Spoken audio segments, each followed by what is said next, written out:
ఏం కూర విన్నో? బిర్యానీ. బిర్యానీయా? మటన్ బిర్యానీయా? ఓ, నీకు వచ్చా చేయడం? నేను మటన్ చేసిన. మటన్ తేలేదా? చేపనా? చేపని ఉప్పు కడిగి రుద్దిన.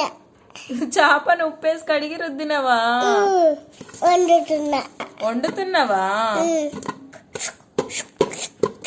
ఏం చేస్తున్నావు? కట్ చేస్తున్నావా?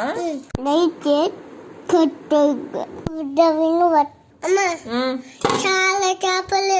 1 2 7 4 9 9 చేసినవా? చేపలు. 9 చేపలా విన్ను? ఎవరెవరికి మరి? మేడానికి, నీకు, డాడీకి, పక్కింటి వాళ్ళకు కూడా? అందరికి. అందరికా? ఇంకేం చేసినావు విన్ను?